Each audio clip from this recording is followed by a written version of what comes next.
Assalamualaikum warahmatullahi wabarakatuh.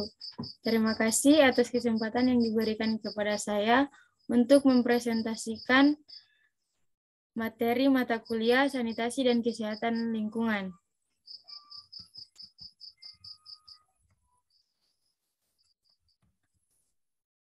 Adapun rumusan masalah dari PPT ini yaitu 1. Jelaskan contoh perilaku higienis dan sanitasi pada rumah makan. Kedua, prinsip dasar persyaratan perlengkapan atau peralatan dalam pengolahan makanan. Ketiga, aspek penyimpanan bahan makanan pada first in, first out. Keempat, persyaratan higienis dan sanitasi rumah makan Kepmenkes nomor 1098 atau Menkes /SK/7/2003. Kelima, contoh penyakit yang dilakukan melalui foodborne disease dan waterborne disease. Ketujuh, arti dari COVID-19.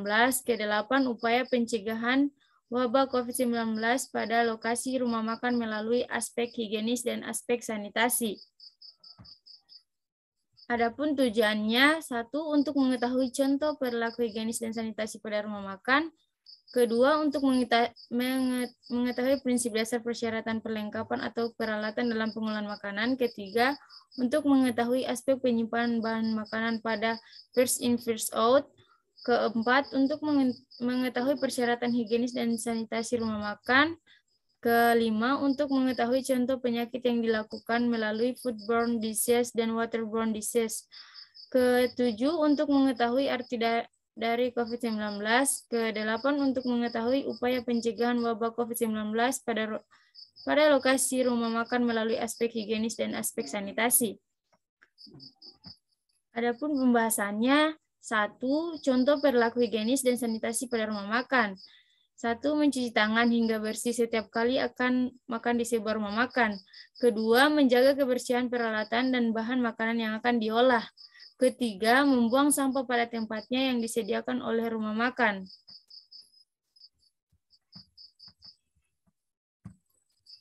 Adapun kedua, prinsip dasar persyaratan perlengkapan atau peralatan dalam pengolahan makanan. Bahan dan desain yang sangat penting karena dalam pengolahan desain dapat menjadi identitas suatu kemasan atau bahan bisa dilindungi oleh kemasan agar tidak terkontaminasi dengan berbagai macam hal yang merugikan. Bahan seperti kelembagaan udara, paparan sinar matahari, dan sebagainya. Ketiga, aspek penyimpanan bahan makanan pada first in, first out. Setiap bahan makanan mempunyai kertas catatan agar dapat digunakan untuk riwayat keluar masuknya barang, sehingga penting diterapkan sistem first in, first out.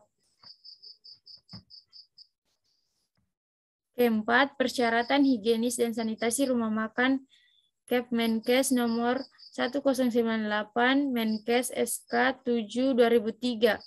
Syaratnya adalah bagi rumah makan dan restoran untuk mendapatkan surat layak sehat atau higienis dari Dinas Kesehatan adalah mencapai nilai skor 700 dalam penilaian layak higienis, sanitasi, dan rumah makan yang dilakukan oleh Dinas Kesehatan.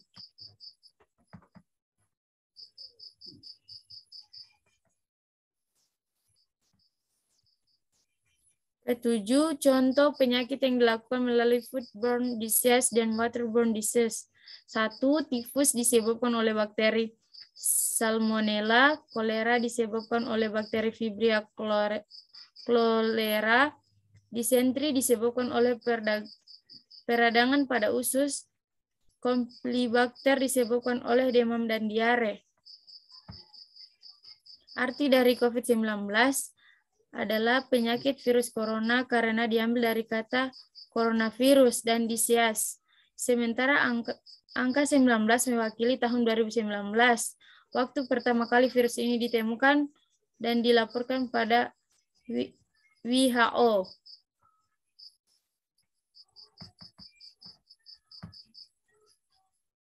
Adapun terakhir, upaya pencegahan wabah COVID-19 pada lokasi rumah makan melalui aspek higienis dan aspek sanitasi.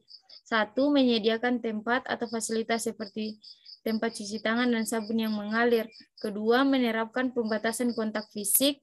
Ketiga, menyediakan atau menyajikan makanan siap saji. Keempat, menjaga dan menyiapkan peralatan masak dan makan agar tetap steril. Adapun kesimpulan dari materi saya, yaitu sanitasi dan kesehatan lingkungan adalah upaya penerapan perilaku hidup bersih yang disengaja, mencegah manusia bersentuhan langsung dengan sampah atau bahan yang berbahaya yang dapat merugikan manusia. Kedua, arti COVID-19 adalah penyakit virus corona karena diambil dari kata coronavirus dan disease. Sementara angka 19 mewakili tahun 2019. Ketiga, jagalah kebersihan dimanapun kita berada. Demikian materi yang saya bawakan. Lebih dan kurangnya mohon dimaafkan. Wabillahi taufiq walhidayah. Wassalamualaikum warahmatullahi wabarakatuh.